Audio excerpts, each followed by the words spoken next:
Hey folks, Quilly here, and welcome to another video of our Let's Try of X-Plane 11. This is public beta 1 still, and unlike the last video where I played a stock general aviation plane, just the Cessna 172 Skyhawk, today we're going to be flying in the Boeing 737-200 airplane.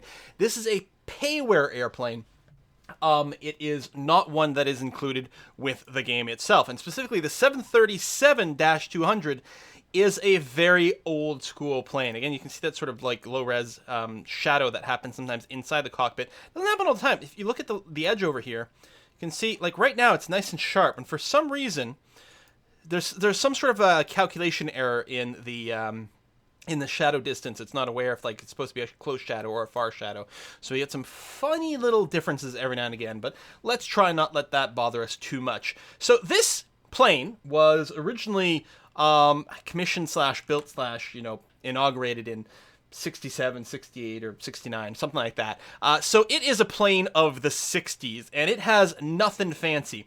Everything over here is a glass-covered analog sort of device, okay? There's nothing computerized in here, and you can see it's like nice and glassy. It's just wonderful, like old school. And if you look down here, like look at these the knobs here for the batteries and the APUs. They've all been retaped to keep them stable. Like everything is just look at the disgusting yellow gunk from having been handled for years after years after years. So this is not a new plane from the 1960s. This is a plane that was built in the 1960s, and we're now in, I don't know, the mid 80s or something like that. But we haven't really updated anything in any way whatsoever. Nonetheless, we're not going to let that stop us, as we are planning a flight today from London Heathrow to Charles de Gaulle Airport in Paris. It's going to be a flight that in theory should take about 55 minutes all told. We're going to be flying about 221-ish nautical miles if we can pull that off. Now, again, as I talked about, if you watched the end of the last video, normally you'd be planning a lot of your flight with a flight computer and using GPS and stuff. None of those things are present on this particular airplane. We're going to be doing very old school radio navigation using a combination of different beacons, but it should hopefully be relatively straightforward. We're first going to be looking at the Seaford Vortac, and flying towards that. Then we're going to cross the channel and connect up with Dieppe. Then we're going to be following the Evro-Fauville station, and then finally we'll be tuning into the Paris Charles de Gaulle station itself, and hopefully landing this beast over here.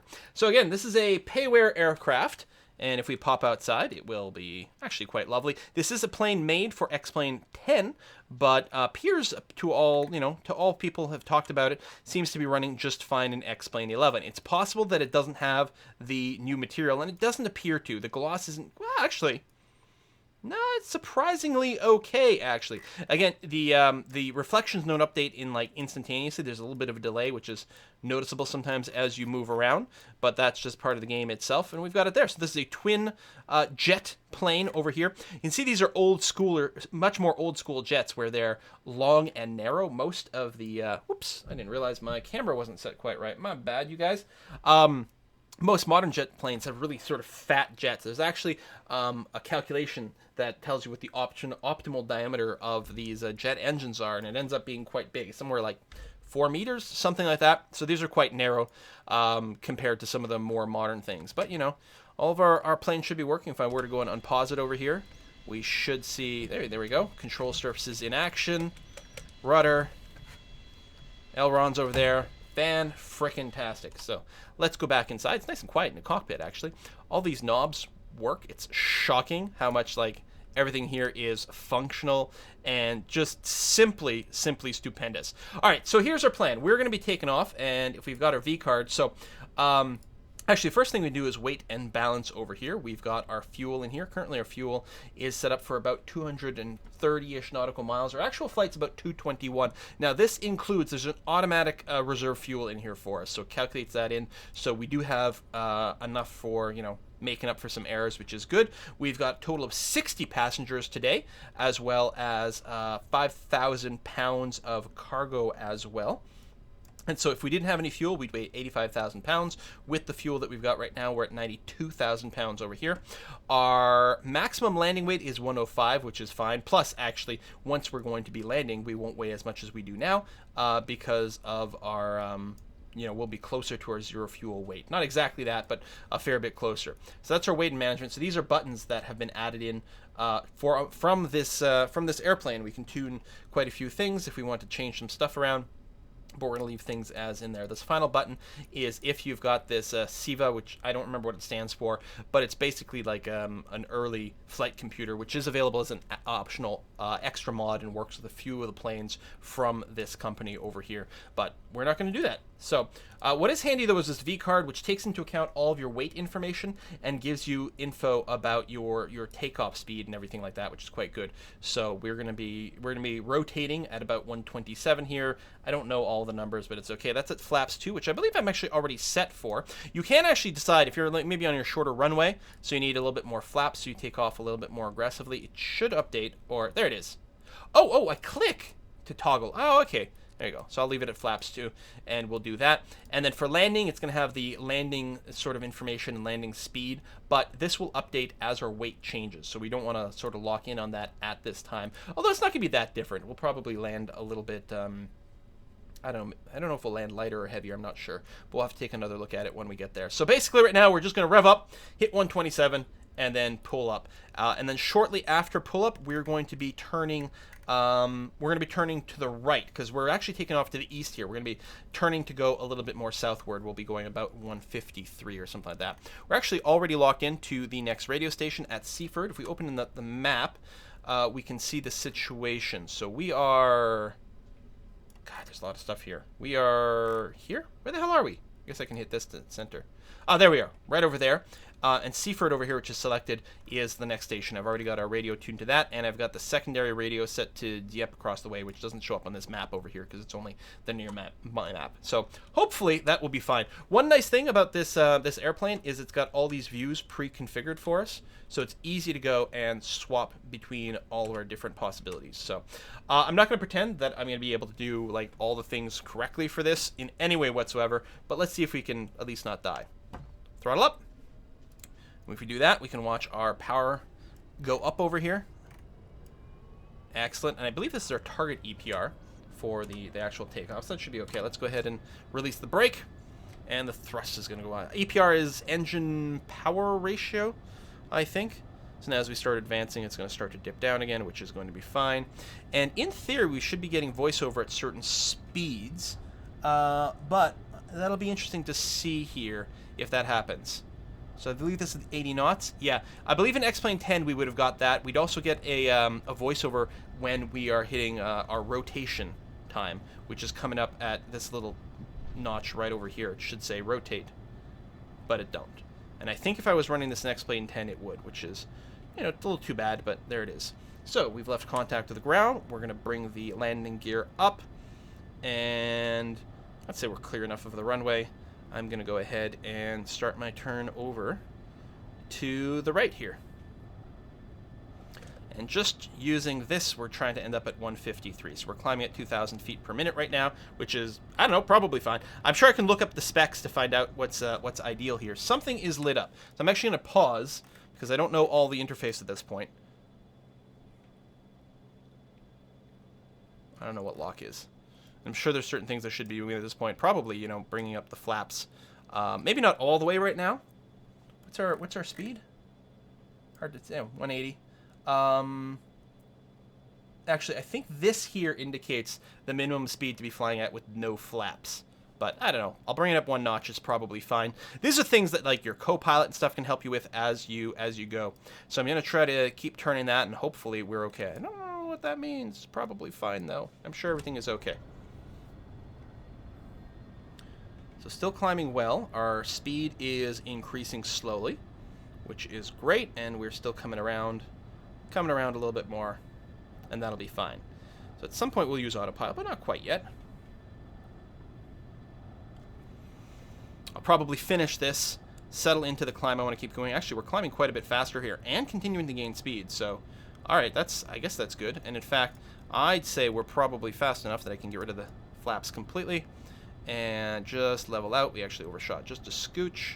Now we're undershooting, and that's fine. We're actually losing a little bit of speed here, so I'm going to pitch down because this is obviously not quite what we're looking for.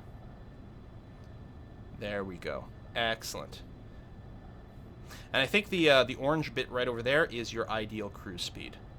I don't think it's the ideal climb speed. For all I know, that's what this is. Although I thought it was the flap thing, but it's clearly not. It's clearly not the flap limit because, I mean, we've got plenty of climb here. It's just ridiculous. We're okay. Climbing at 4,000 feet per second, or per minute. I keep saying second. I'm used to playing too much Kerbal, where everything is per second, right? So what I'm going to do at this point, actually, is I'm going to lock in the aileron control, which is going to lock us into our heading. Is it not? Where the hell is it going? Where are you going, buddy? Okay, let me turn that off. You'll get the alert, because when you turn off the autopilot, that will happen. That seems kind of odd to me. Anyway, I'm going to go and lock in the elevators. So what it's going to do at this point, it should lock in our overall pitch. I don't know if it's the pitch or the climb speed that it locks in, but now I should be okay. What is going on with the direction?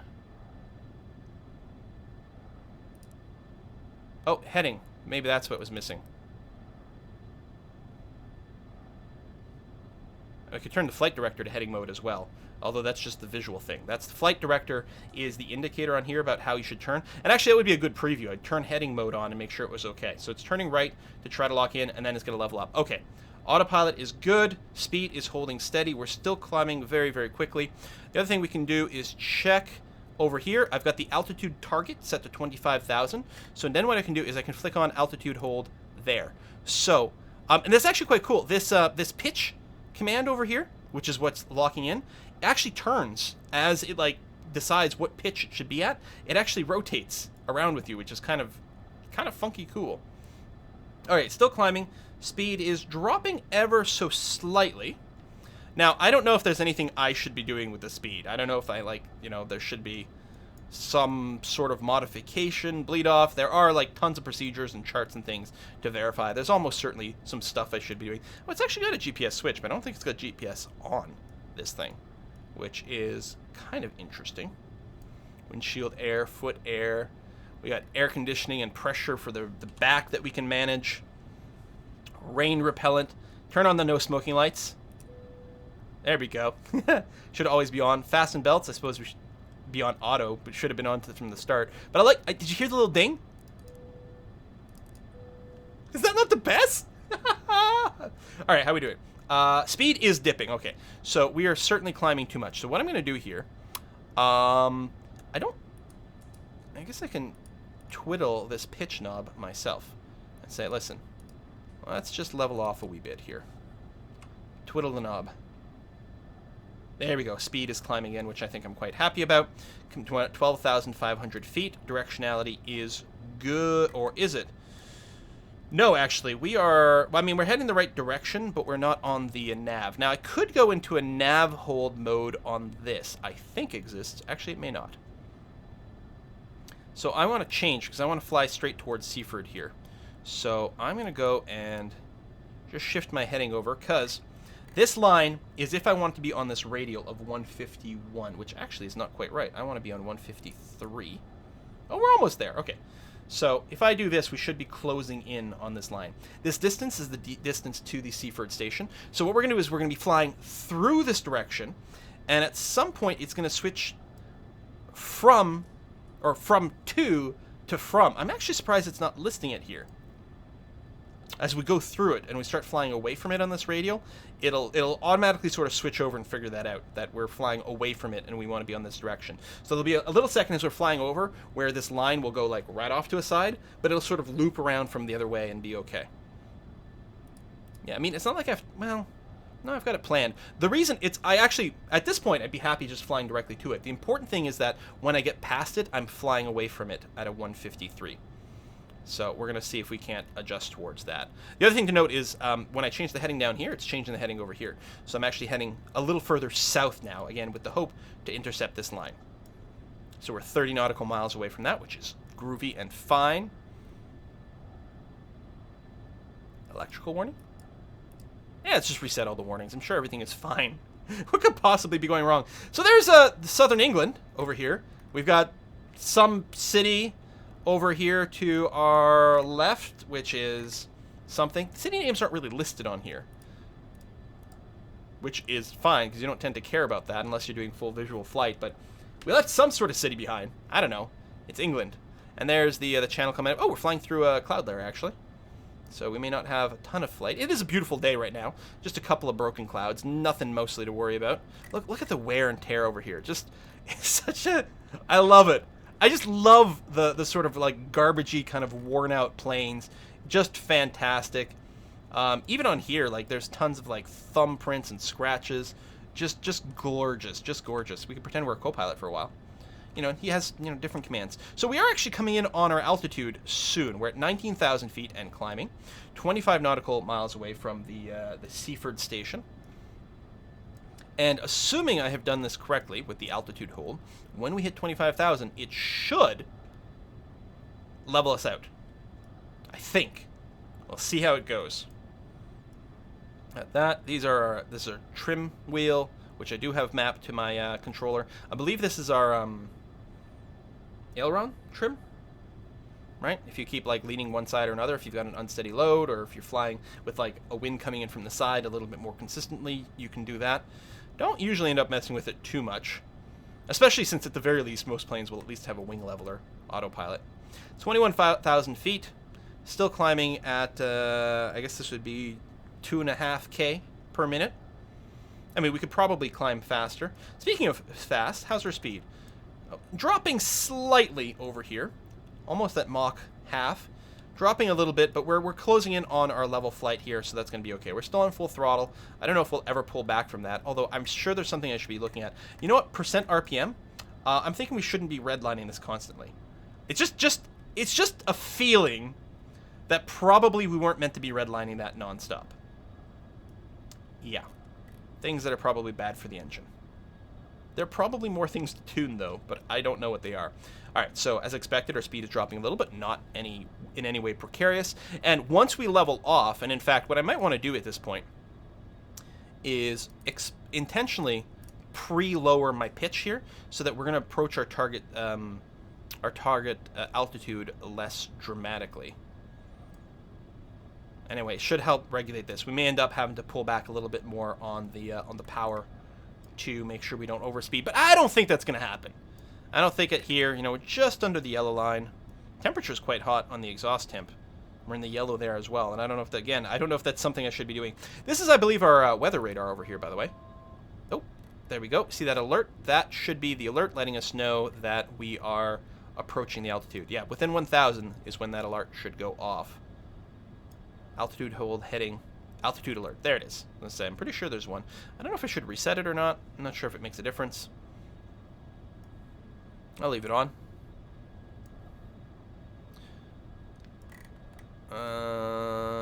Engine vibe, pickup turbine inlets. I don't know what any of these things do.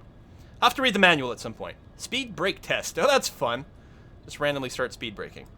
So if we watch this, it should start to level off on its own very soon once we engage this, I think. Oh, there we go. Green. Green on altitude hold. Yeah. I think the pitch is changing on its own. Or is it? Well, the vertical speed is dropping. Although, yeah, it's probably a combination of the pitch trying to deal with the fact that as it pitches down... Whoa, let me reset that. As it pitches down, our speed increases, which increases our lift.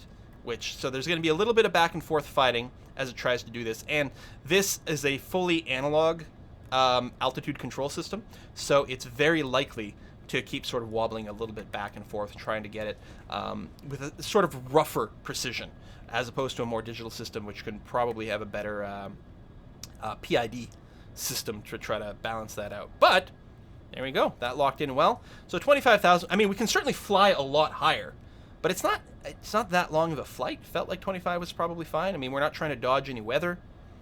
I don't know. Maybe I should have gone up to 35,000. Probably go a little bit faster up there. Speed continues to increase. How is our... RPM is fine. Again, I don't know if the exhaust temperature is something I need to worry about. There's the N2 stuff, percent RPM. So that's N1, and And there's N2. Yeah, I don't know. Speed continues to increase. I'll pull back a little bit here.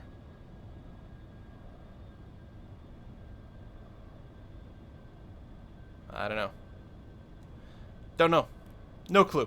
All right, 25,000. We are now 4 nautical miles from... Oh, and actually, I can really change my heading now to 153, because it looks like we're basically on the line, which is what I'm looking for, and specifically, I'm looking to pass... Oh, no, we've overshot it. Which isn't the end of the world. We're not that far off one way or another. We might end up being 1 nautical mile too far over to the, I don't know, east or west or whatever it is. That's okay. At this point, the important thing is to line up there. Now, what I don't know is if I have a display showing me nav2. Actually, sorry, I'm speaking incorrectly here. I don't actually have nav2 tuned. I have the alternate nav1 tuned. What I should do is nav2, set it to the 115.8, which is what I'm looking for. I like how it's a switch here and it just sets lights as opposed to do a swap. Is nav2 just on the Copilot side?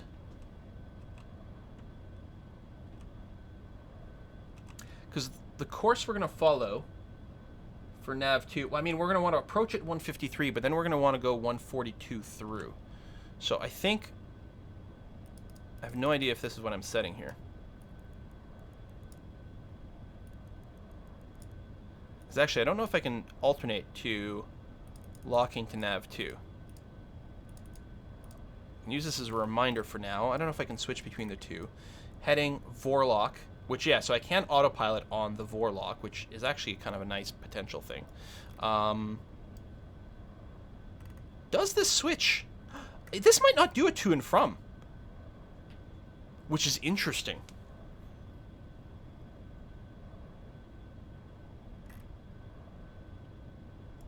I wonder if there's a button I have to hit here, because normally it's got that, but usually it's got a little indicator. It would be smart enough to know I'm moving away and put the line back. It's still moving. It actually... You know what? I think it does know. Ah, I think it's this arrow. To say that it's behind us as opposed to ahead of us. Okay, good.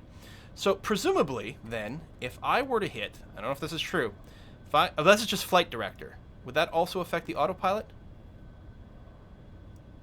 Yeah, we're now at an altitude hold, which I think my co-pilot may have set for me here. Okay, so again, this is the flight director. So if I went and put, for now, I'm going to put this to, oops. Can I not put it to Vorlock? Huh.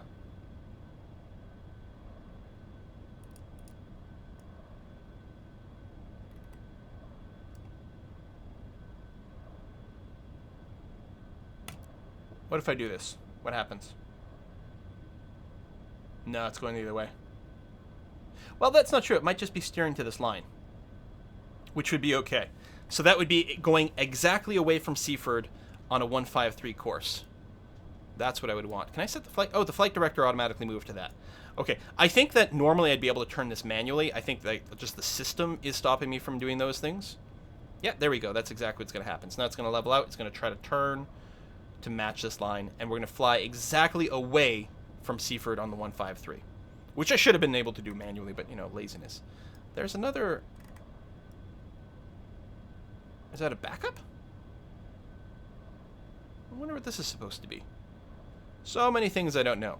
Now, and the other thing, again, so I've got the second nav tuned to the other beacon that we're going to be checking for later on. And I don't know if there's a nav 2 over here. Oh, it must be. So this one says 153. This one says 142.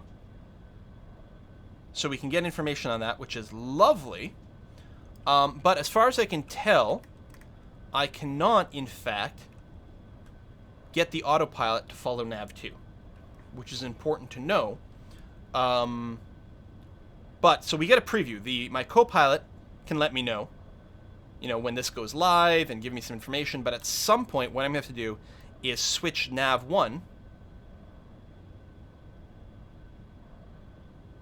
It's just me or my numbers, like, change oddly here.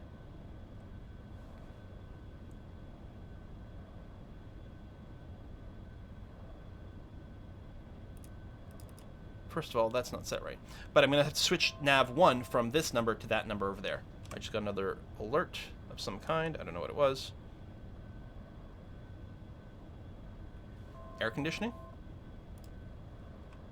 Did I forget to turn on the air conditioning? Where do I turn on the air conditioning? My poor people. Is that the same alert?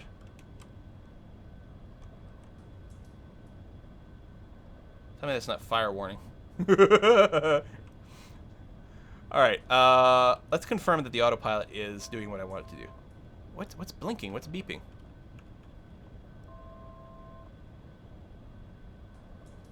Altitude's good. And altitude hold is on. I don't know what's beeping on us there. It makes me very, very uneasy. One thing I'm curious about is if we run out of nav range, will it flip over to 153? Okay, again, beep, beep, but what are you beeping for? Oh, altitude alert. Are you having a hard time holding the altitude?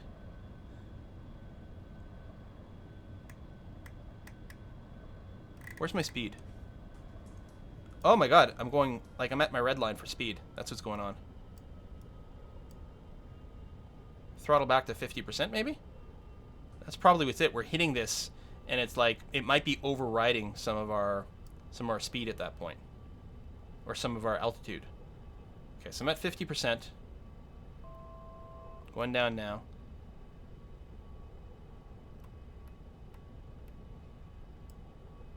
Still going insanely fast. And yeah, it is still trying to level off, but I think that was it. Like, what the hell? I didn't realize, like, we have that much just juice going on here? Sick!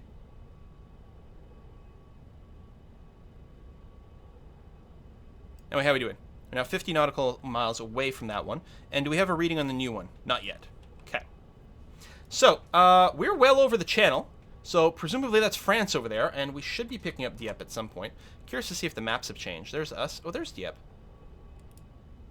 115.8. We're within 17 nautical miles. How come? Okay, the glide scope is live. We're just not getting heading information, distance information. It's possible it doesn't have a DME. But, okay, here's what we're going to do. We are going to flip the autopilot over to manual, which will have it hold the heading, presumably.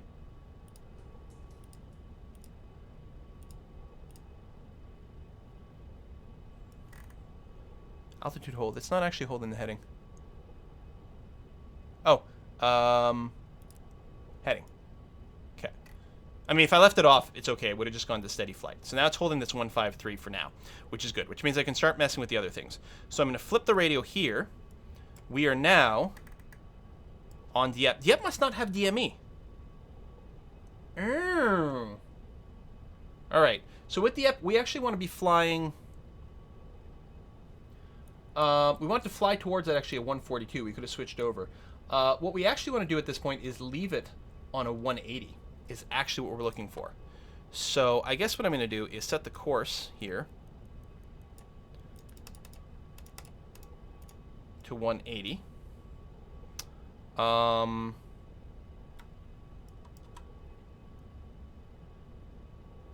This is there. I mean, we want to fly 180. So we're going to be flying sort of diagonally to reach it at this point. So this was non-ideal. We should have flown directly to it. That's fine.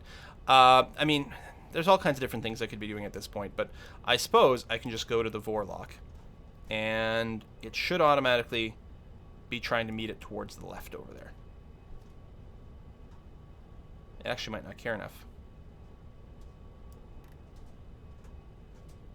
Turn off the heading select.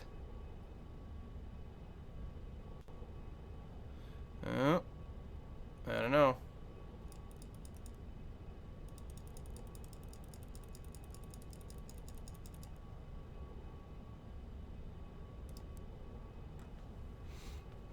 I think it's too far away. So yeah, we'll fly a little further east and try to intercept this. And then fly directly 180 degrees south of Dieppe. So the next thing we're trying to get is the Evro-Fauville signal, which is... this one's live, so I want to change this one here. So it's 112 Dot 4. Oops. Like that.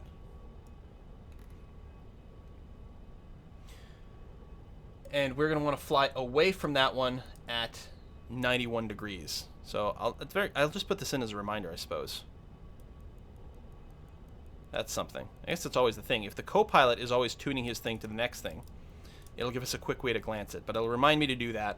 So we're flying vaguely eastwards. We're going to try to intersect that 180 radial out of Dieppe, which is going to be here, especially if I set us to northwise. There we go. So that's the station we're tuning, and we're trying to get the south one there. Alternatively, I mean, I could try to just fly directly to Evora, which might at this point be more accurate-ish.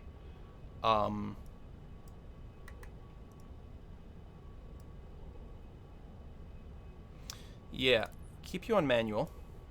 Let's do that. So, presumably we got a signal. And what I'm going to do is I'm just going to change, not the heading, not right now. I'm going to change the course like this. So this will tell us the actual direction we need to fly directly to that signal. So then what I'll do is I'll change the heading. I guess I could just drag it. There you go. I like that this has both. And then what? And then heading select. There we go.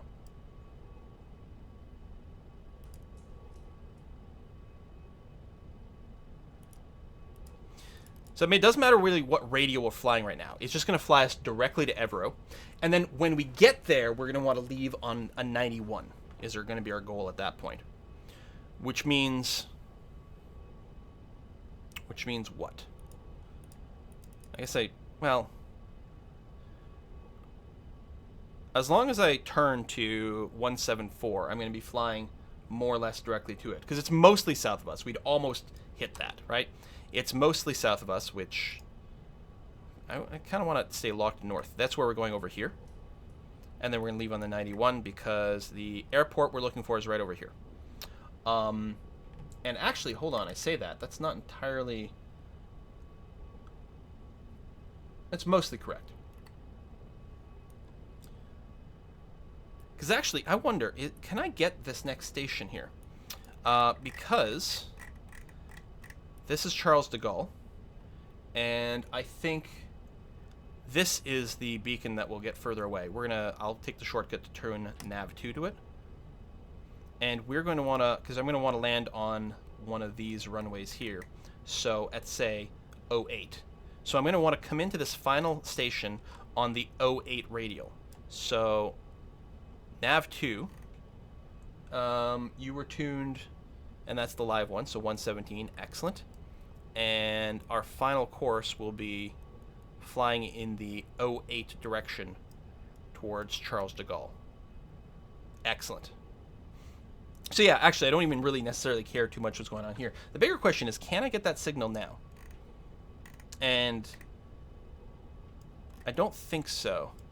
Oh, is lock when I have a VOR? No. How do I tell that this one is live? I mean, there's no deflections, so that's 100% no-go. Okay, there is this yellow, like, Vorlock here. I don't know if that's an indicator, though. Because there's no way, I don't think this connection is live, but we never got the distance information. Is this radio even on? Is nav2 even on? Is an interesting question that I should ask. Hey, what I'm going to do. I'm going to go down to the radio stack here. Nav1, I'm going to tune the alternate to 117.05. And then, because I'm just flying a heading on my autopilot right now, which is fine. We're 17 nautical miles away from this, which is kind of where I'm planning to turn it. So if I go and flick this,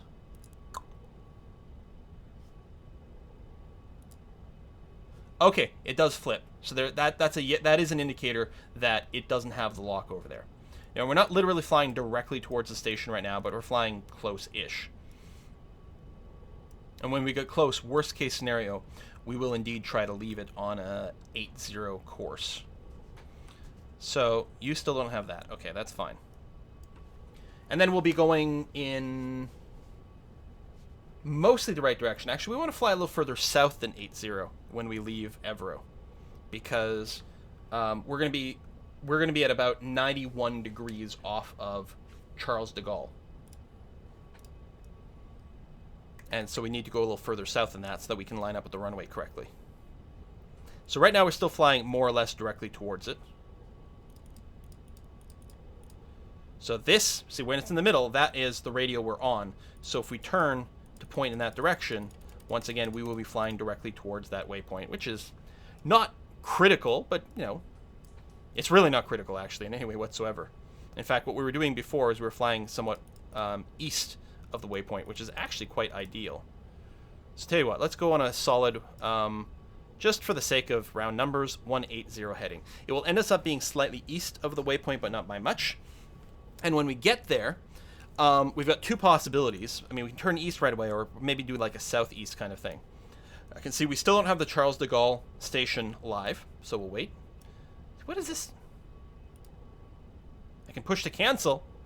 I don't know if that's, like, there's a light on. What do we do about it? Nothing. Just turn it off. Ignore it. I'm sure it's fine.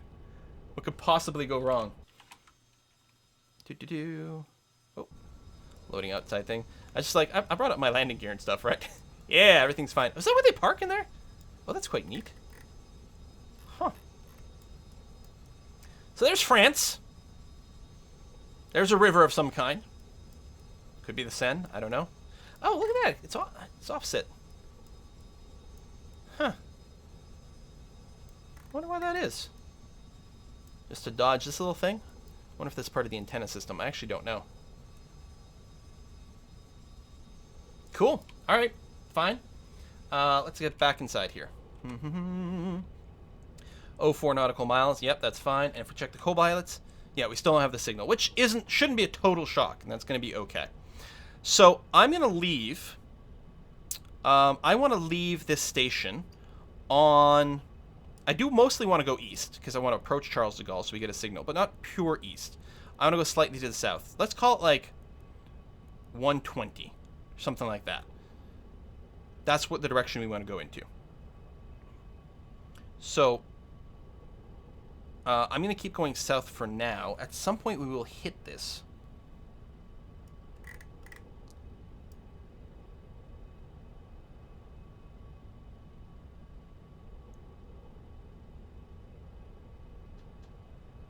So we're going to be flying from at that, yeah. So I mean, I could automate it with, like, you know, the Vorlock. I could have it automatically pick it up, but I think we're just going to keep messing with the heading at this point. That's going to be okay. I mean, effectively, I could be flying this manually again. Like, it's not a big deal. I like messing with one thing while having the other thing locked. Like, it's nice having the altitude locked, so I don't have to worry about, like, all the different coordinates, but we're going to be okay.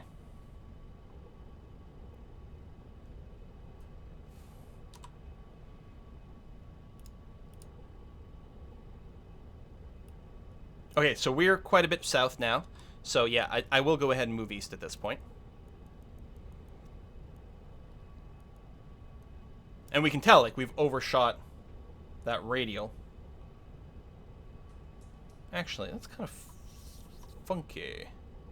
Why is it showing it like that? Because 120 from here would be somewhere like this, wouldn't it? So why is it so far deflected? I think there's a mirror deflection of this if you're going away. I think that's why the confusion. Because it feels normally like it would be here and be moving towards it, but I think it's confused because of the backwardness. Still, that's all right. And by moving somewhat eastward, we will move closer to Charles de Gaulle, which is over here. And yeah, that's ultimately the sort of angle we're going to be looking at. Actually, I can probably move to the 80 angle, which is ultimately what we're looking for.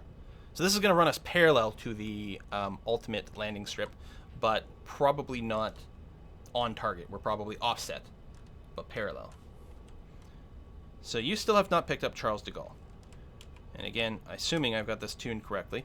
So 117.05 is indeed what we're looking for, right? If we look at... God damn, I hate how it cycles the map. See, then I get lost. Right over here. This station right here, 117.05. Oh my god, I can pop it out into a separate window? That has very much confused OBS. Oh my god, I can pop that out to a separate window now. That's stupendous. That's exactly what I want. That way I can pop out the map to my second monitor. I haven't done that because I want to be able to record. But, wow. So here's the thing. Like, I can keep opening up this map, right? Which is sort of cheating. This is not ultimately what we're going for. I don't want to know where I'm positioned relative to this. Except that I'm doing it on the basis that, like, I'm going to be confused. Because some things are still unexpected, and I'm not, you know, I don't know all the systems. I'm surprised you haven't picked that up.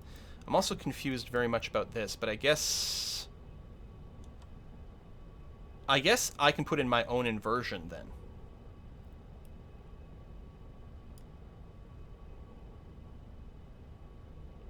Well, here's one thing, like, if I want to know where I was relative to the old station, again, what I can do is just spin this around. Yeah, it does change the to and from, so I'm confused. And do this and find out I am... No, that's the wrong one. There it is. Yeah, see, why was it so deflected? Alright, I guess it's fine. So right now I'm... And you'd open up your paper maps and draw this, right? I am 229 degrees from that Evero station. So you take your map, you take your paper map, and you go Evero, and you draw a line 129 degrees on, like, the compass, 129 degrees, so I'm somewhere on that. And actually, because it does have DME information, I know what the exact distance, so I'd be like, oh, I'm right there. Excellent. And then you've got, you know, you don't get confused about your navigation. Okay, I'm going to do a little swap with the radios here. No, we really don't have it. Charles de Gaulle. It's definitely a no-go. Which, I mean, at this point, since I'm satisfied with my heading, and that we're getting closer to it, I'm going to say that's good enough. Out of curiosity, again, cheating with the map. God damn it, where's the airport?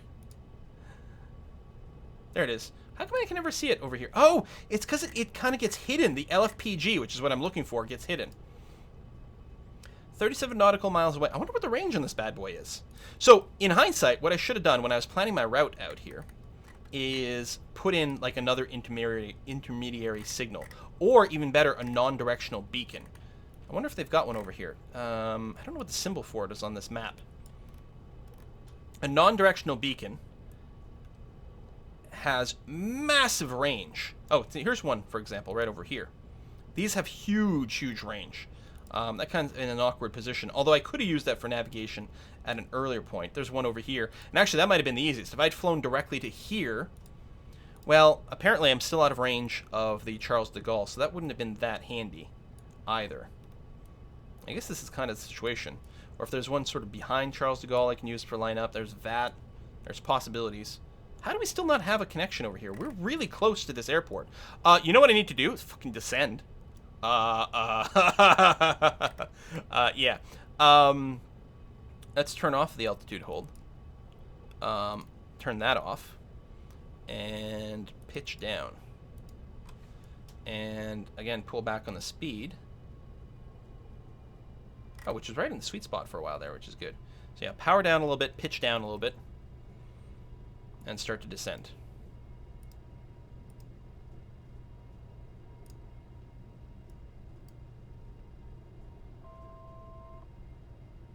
What's that warning? It's not on my side. Is it on your side? Ah, you've got Charles de Gaulle on there. Excellent. And I'm tuned on Charles de Gaulle on this side as well, am I not? Yes, I am. Good. Good, good, good. So our desired course is actually going to be 80. So, oh man, we're almost right on it. Look at this. We're slightly to the right of where we want to be. So what I'm going to do is I'm going to tweak my heading to go at, like, I don't know, 75. We'll fly to encounter it. And I mean, with, like, auto approach and different things like this, you can get it to, like, lock onto that quite easily, in fact. Which I could do here. Well, actually, I don't need to do auto approach. Auto approach is if you're too far away. We're so close that just flying the VOR will automatically line up to this 80. And we're going to be coming on... The VOR is basically right behind the runway, which means we're going to be basically lined up perfectly. The problem is... high. We only got 24 nautical miles to dump a shite ton of height. And we're speeding up again. So I'm going to pitch down a little bit more and throttle down a little bit more. I'm throttling down partially to not overspeed, but also if you throttle down, then you tend to, if you're not going as fast, you tend to drop. So hopefully we can keep the speed at kind of a sweet spot over here. Not, not too much over 300. Although that's fine if we were to do that. And I will go and say, like, altitude hold at something like 5,000 feet. Just to make sure I don't accidentally drop too low. There we go. Oh, you got altitude hold on. No, turn that off. That's not what we want at all. There we go. I think I forgot to turn that knob. So we want off there, on here. Then pitch down. Because if it's on here, it tries to keep the current altitude. So by pitching down and turning that on, what's going to happen is when we reach the target altitude of 5,000 feet, then it's going to switch to this. Actually, I think what it'll do, it'll give us the alert. And I think it's the co-pilot switching this knob on this system because it's so manual. I'm not sure. Because there's no computer. Maybe there's an electronic thing going on behind the scenes to get that going on. But I wouldn't expect it. How's our speed? 290 and climbing slowly.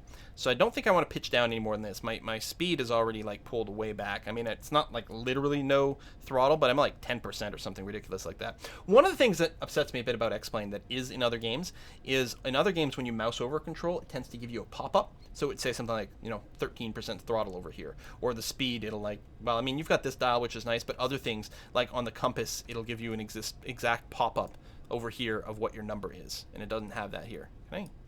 I can put the compass away. Oh shit, that's cool. There's other things I'm supposed to be doing. Fuel pumps and bleeds and gyros and... Oh!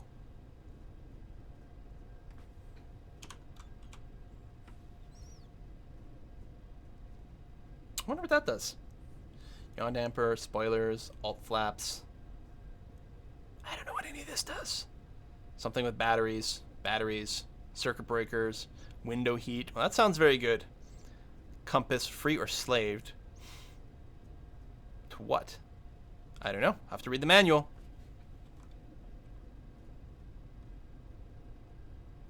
Flight recorder. And what do we have over here? Oh, cabin air. Ah, there we go.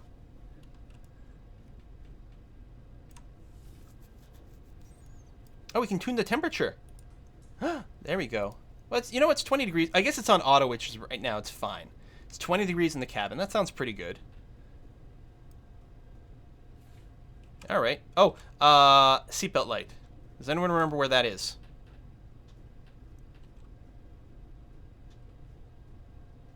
Oh my God, there's too many things. Smoking. Fasten seatbelts. We're going to turn that on. Probably it'll go on by itself if it's got an auto setting, like as we get too close, or I don't know, maybe something else. All right, so we're still descending. Good. Speed is, I was going to say non-suicidal. That's not actually true. How's our distance? I'm sorry, are we 4 nautical miles away from Charles de Gaulle at this point? I believe we are. And we still have our 15,000 feet above. Yeah, we're way, way, way too high. I think we're going to have to turn around and do another pass here.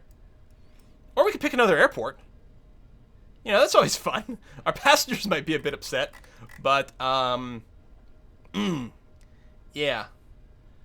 Well, I guess we'll just do a little bit of a loopy-loop here. So, tell you what we're going to do. Our heading... Oh, I never tuned our heading either. So, well, actually, we're pretty much on the thing. I'm going to go... This is not exactly... So, if it's supposed to be 80, so 170 is what I want. Oh, is that one of the OMI numbers? Excellent. Yeah, we're clearly in the wrong place. So, I'm going to go to 170. Heading. Oh, that's right. That's why we're on course, because we're not using heading. We're using... Yeah. Could we switch back to manual heading select? Thank you. So yeah, fly 170. So what we're gonna do is we're gonna come around and do another pass here because we're gonna wickedly overshoot things. Speed is still ridiculously high. Suppose what I'm gonna do is I'm gonna not pitch down quite as much here. We're not as much of a hurry to descend anymore. Yeah, 4 nautical miles, but yeah, we're not gonna get any closer, so that's okay. So what we're gonna do is we're gonna fly. Let's have some beer. That's the way to do it, Baz. That's the way to do it. So we're going to fly especially if I set north. So yeah, that was the airport. We're going to fly south a little while, then come back around here, then loop back around and do another approach. It's going to be fine. Everything's okay. Hopefully we've got lots of fuel. I mean, we did have the reserve as well. Where's the fuel? Oil, pressure, percent RPMs, fuel flow, fuel quantity. There we go. These are in 1,000 pounds. So we have like 1,200 pounds of fuel in each tank. Oh, yeah. All right. We're golden. What's this? Another tank? We have 3 tanks, I guess? Huh. Quantity test. Actually, this one doesn't move at all, so either it's always empty or it's never in use. One of those things. So we've come around to 170. So what we're doing here is we're just trying to give ourselves enough space that then when we make this maneuver over here, we can intersect that that nav course without too much difficulty. So we're going to keep this going for a little bit, and then what we're going to do is we're going to fly the back route, the back course, the reciprocal to our 80. So that would be 260, right? It'd be 180 plus, or 80 plus 180, right? So 260. I think that sounds about right. So I think that's going to be okay. We're going to get started on that now. Boop, boop. Flying backwards. What's our altitude? Just under 10,000 feet now. We still have the altitude hold that's going to kick in at 5,000 feet and make sure we don't accidentally pancake into the ground and do something stupid. Speed is 300 right now, which is still quite speedy. Actually, it's a possibility. I wonder where it is relative to me here. It's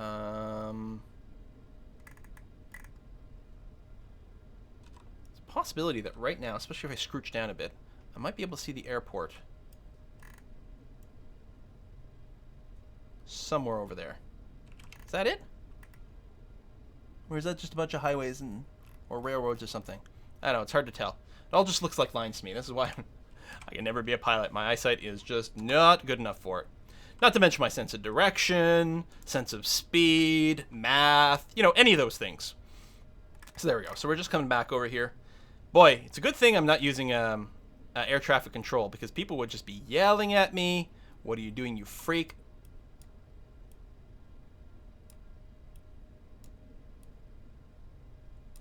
What is this handle? Do you have one? Oh. I assumed it was going to be on a sun visor or something. I guess it's just a handle to hold on to if there's like a lot of turbulence. Just like do this while you steer everything else. I don't know. Maybe. Well. This is a good time for us to refer to our V card over here. So it looks like our landing speed is targeted to be about 123 at our current weight. We're actually bleeding off a little bit more weight here, so we may even be able to go a little bit slower. I mean, the lighter you are, the slower you can land, therefore the more gentle the ultimate landing. So we're going through a cloud layer over here. It'll be nice to be below that for the actual approach. 7,500 feet, that's coming in well. Speed still about 300, which is fine. We will have to rev up our engines here as we approach our targeted altitude. I'll actually bring them up a little bit right now. Just a scooch. I mean, we don't want to overspeed, but we are going to be leveling out soon enough, and then we'll definitely want to be in a position to soak that. It's interesting there's a GPS button. I'm wondering if, like, the simulation would enable something, you know, because you can load in flight plans through basically the game itself. And especially, I suppose, if you have this system over here, then you can definitely load in the flight plans. That might be part of what's going on there. I like how the landing gear lever is so big. You don't want to have to fumble with it. Just a big, like, smack that shit down. Get it in there. All right, speed is climbing a tiny bit, but that's okay. Breaking through the cloud layer. Hello, France. They're coming around. So now the airport should really be directly out the east window, but... or the starboard window? Do airplanes use starboard and port, or is it... yeah, I think they do. Not just ships, right? So that's Paris over that way. I'm pretty sure Charles de Gaulle is east or northeast of Paris, so I'm pretty sure that's it. I wonder if there's the Eiffel Tower. Now, is this river the Seine? In which case, at some point in there, we'd see the Ile de Paris. We're getting alert. Oh, that's the altitude warning, because we're within 1,000 feet of our targeted altitude. That's fine. And yeah, I'm gonna have to try this plane in X-Plane 10. I never did get around to it actually. I just recently picked it up, and I'll have to try it in X-Plane 10 to see if there's more voiceovers that are basically like your co-pilot calling out certain speeds and distances and things. That'll be quite interesting to see. So there's 5,000 feet. And the cities are not actually on the map. Actually, apparently neither are rivers, which is interesting because you can use them for navigation and stuff. I don't know. I do like that you can pop it out, though. That's going to be very handy. Although, it'll cover up my Netflix window, and I usually watch Netflix while I play. Well, most games. Alright, so, there's the airport. We definitely have to keep going a little bit more, though. We're leveling out, so as we do that, our speed's still climbing, because technically we are still sinking right now, but soon we will level out, and we'll have to change that. God, I hope there's nothing else I'm supposed to be doing for, like, my motors and shit. That'd be damned embarrassing.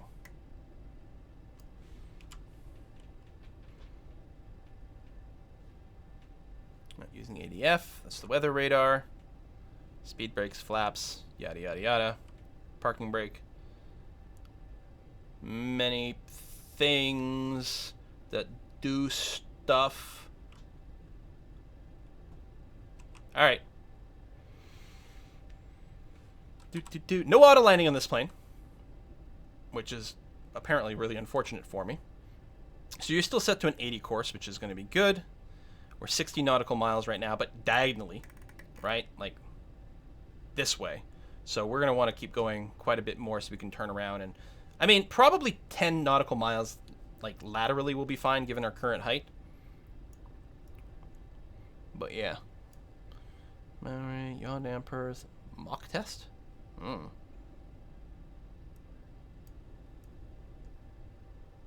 Heat, fuel pumps.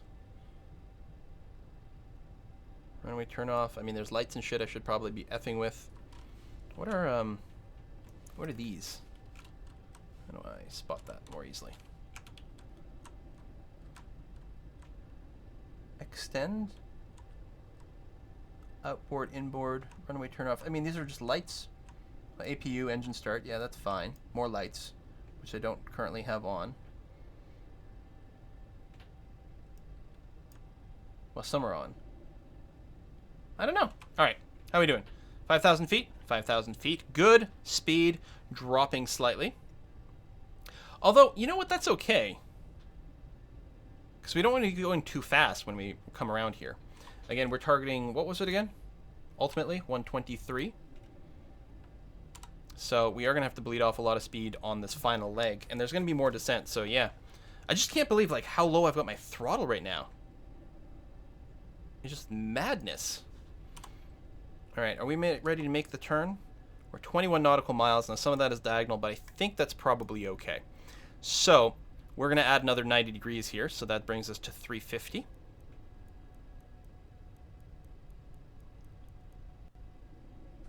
Which I overshot. It's just mirrors are going for 340.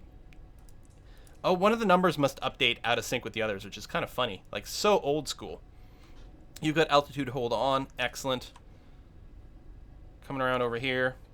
And at some point, we will encounter this. We actually want to complete this 90-degree turn and then do another 45 degrees after this, bringing us to 35. Because then we'll encounter our vector at this 45-degree heading, which is ideal. Hopefully, I flew far enough away laterally to make this work out. But yeah, that's still the bar right over here that we're ultimately going to chase. You're going to want to be lined up with that, which will be a pretty good sign that we'll be lined up with our runway. I don't think I've never tried to land this plane before, by the way. So expect disasters. Expect big disasters. That's fine. There's glide scope support. We could find out. I mean, I'm sure it must have ILS. Nah. It's for wimps.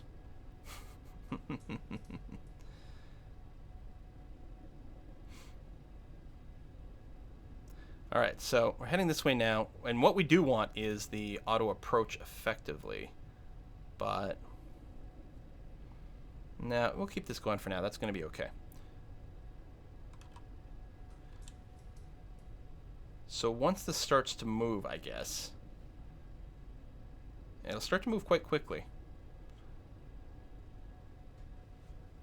I might want to go in the 45 degree at this point. We are bleeding off speed. We're 238 and dropping.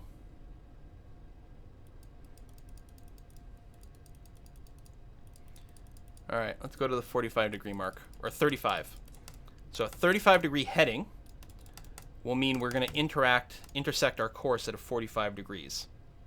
So we're moving towards the airport, but also moving towards our alignment, and then we'll switch to actually face 80 degrees at that point. We are 21 nautical miles away. All right, so we got lots of time to do this lineup maneuver. Sure, let's have another sip. It's fine. We're okay. Everything is cool. So yes, at some point, this line will meet up with us, and we'll just try to follow that. I suppose at this point, I guess I could go. I mean, at the very least, I could say Vorlock. But if I went auto approach, I think what would happen here is it would automatically complete this turn. Again, I'm not as familiar with this particular version of the autopilot, but, you know, what could possibly go wrong? Holding our altitude at 5,000, which is great. So, Charlie, dude. How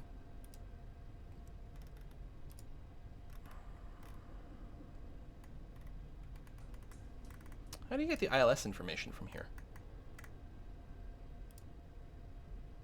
Yemi ILS, but for what radio? Or for what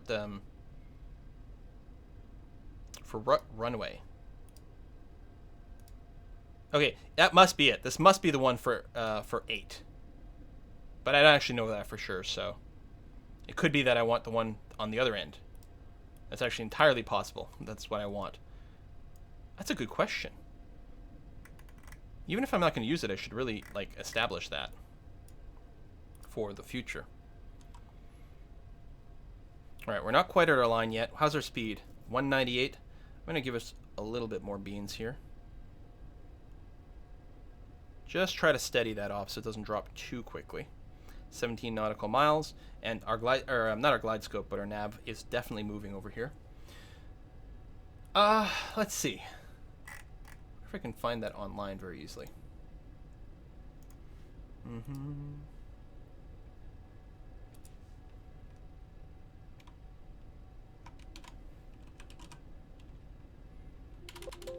Nope, not there.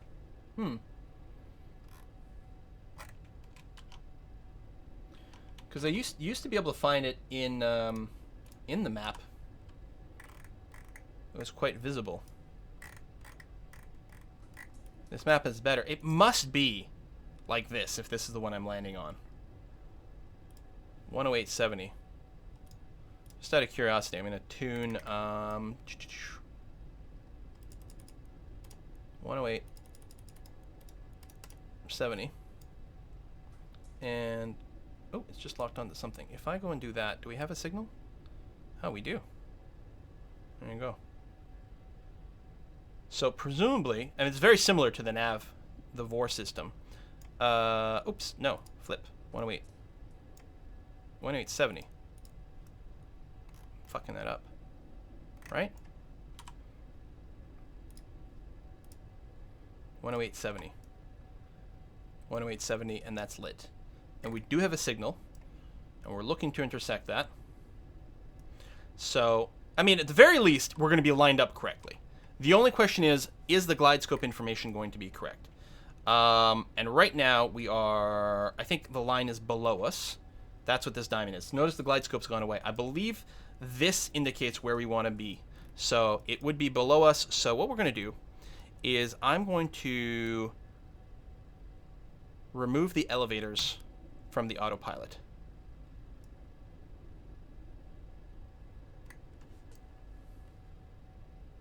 You know what? Remove everything. I know. Autopilot's been disengaged. It's fine. Don't worry about it. Don't worry, a pretty little head. It'd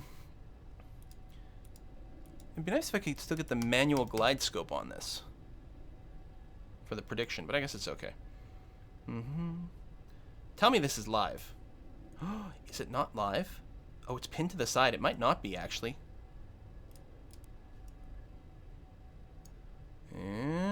Alright. We're still too far out. Okay, that's fine. So I'm going to follow this radial first. We are slowly descending, which is fine. Yeah, I'm wondering actually if the glide scope... I'm not sure. Unless it was the wrong beacon. Hold on. Let's do a little test here. Let's assume that it was pinned to the side because it's the wrong one, and it was trying to tell me to turn 180. If that's the wrong one, then let's say this is the right one. 111.95. So let's try that.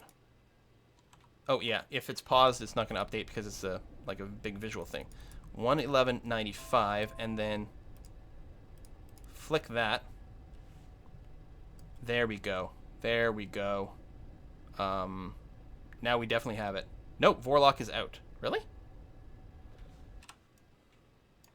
111.95.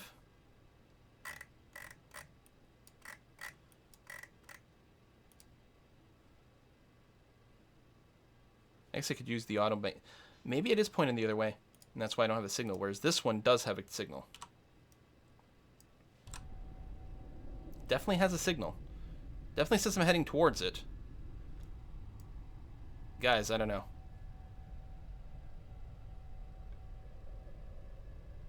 So it seems to me that I've got to be going left here. I'm tempted. You know what I'm tempted to do? Save flight. Situation. Save. Just in case, like, I'm not, you know, understanding this correctly. But it seems to me that I need to be heading this way and down.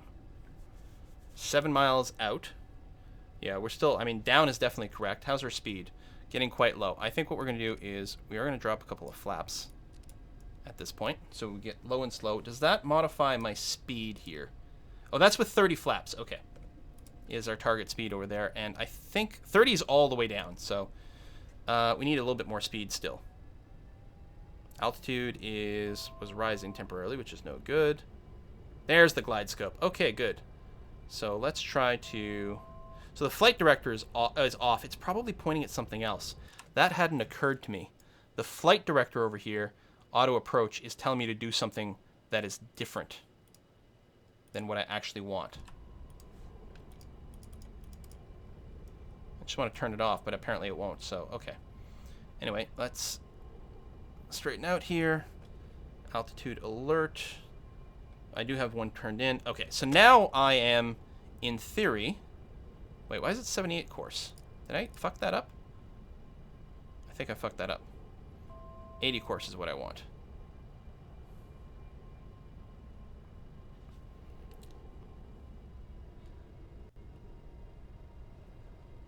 Alright, so chase that a little bit, which is not good. We need to descend, descend, descend, descend, descend. Descend, descend, descend. Oh, that's... Oh, shit. We're way too high. Again.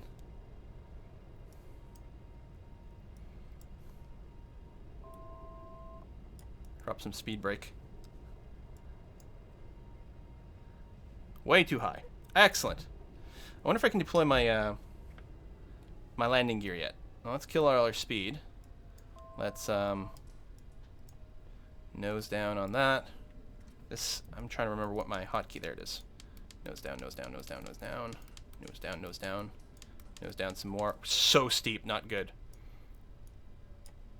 Speed brake is engaged. Okay, we're going too fast, too high. Oh, sync rate. Because we're so low. Okay, what we can do is we can return to the warning. Or the save that we had. Because we're going to come in way too fast. I like to pull up, pull up, pull up.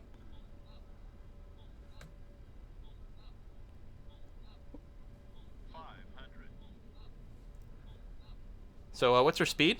300. Okay. Yeah. All right. Let's load flight. Situations. My flight. Load flight. All right. Good. So the glide scope was working. I was just confused about things. And I was right when I said, you know, the glide scope is showing me that I should be a lot lower. I was right. It should have been a shit ton lower. And on the 80 degrees... Okay, so what are we at? We're 7 nautical miles out now. Good. And we're drifting towards the glide scope, but we are still too high. So what we're doing is we're going to flap so that we can drop our speed a lot more while still retaining some amount of lift. Everything is turned off for the autopilot, which is good. Excellent. I can't change this anymore. Really? Wonder why that is. Nope. Overshot the glide scope because I'm doing too many things. Awesome. Bank angle, bank angle, bank angle, bank angle. Shush. I can fly this like it's a stunt plane. It's fine. Just S-curving a little to bleed off some altitude. Bank angle, bank angle, bank angle, bank angle. Alright, 3,300 feet and climbing for some reason. Because we still have a lot of speed. That's okay. We got this. It's no problem. It's fine. 4 nautical miles away from the airport. Sinking quickly. Good. Lots of speed, though. Okay, and this is not the sort of maneuver you really want to do, but we have a risk Bank of... angle, bank Shush, angle, it's fine. bank angle, bank It's angle, fine. Bank angle, Whee! bank angle, bank angle, There we bank go. Angle, bank angle, bank angle. All right, we're aggressive S-turning to bleed Bank off angle, altitude bank and angle, speed. Bank angle, bank. Okay, there we go. Still kind of high and fast and all those things. Let's speed brake. And all the flaps. Okay, that's all right. Excellent. Let's I would love to deploy the gears now to bleed off more speed, actually. We're going so fast. It's so bad. Nope, that's not what I want. This view. Let's deploy the gears. I'm sure it's fine. I'm sure it won't rip them off. So I'm still doing these maneuvers to try to, like, drop Bank angle, a bank bunch of angle, height. Bank angle, bank angle. I don't want to have to do my approach again. There you go. Bank angle, bank angle, bank angle. No, it's bank fine. Angle, bank It's angle. fine. It's fine. Wee! Just bleed off as much as we can. Bank angle, bank angle, bank angle. Oh my god. angle. Oh, no. Now I've overdone it, and I don't have enough control authority. Or do I? I might. Bank angle, bank angle, bank angle. We're fine. We're not fine. We're so not fine. Maybe I can just land on the grass somewhere. 500. Hey, there's my shadow.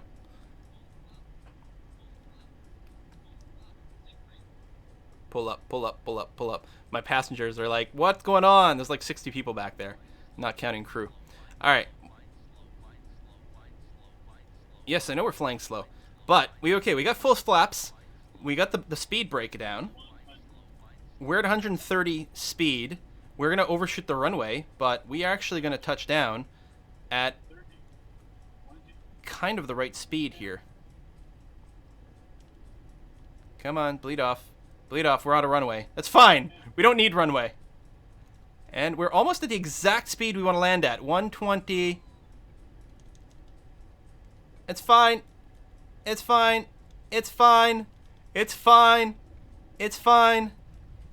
Wait, have we been on the ground for a while?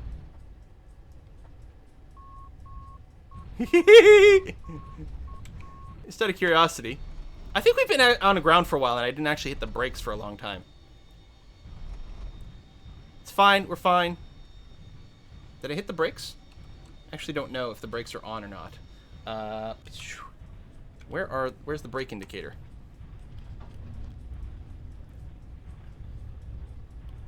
Can I activate reversers? Seriously, where are the brakes? What's this? I don't know what that is. Oh, cutoff. That's how we kill the engine. Well, that's not good because it actually kills my reversers. It's fine. Seriously though, where are the brakes? I remember seeing something. Well, there's parking brakes.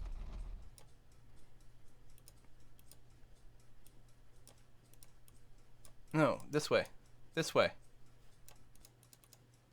Well, we stop. Oh, there's parking brakes. Excellent! Guys, we did it! We may have overshot the airport slightly. Yeah, you can see the reversers kick in right there. They just direct the thrust sort of sideways and stuff. The airport's over there.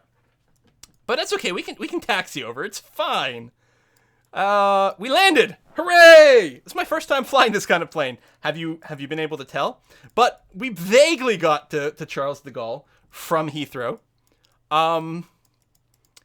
Yeah, people just have a little bit of a walk to the terminal. That's all. Thanks for watching. See you next time.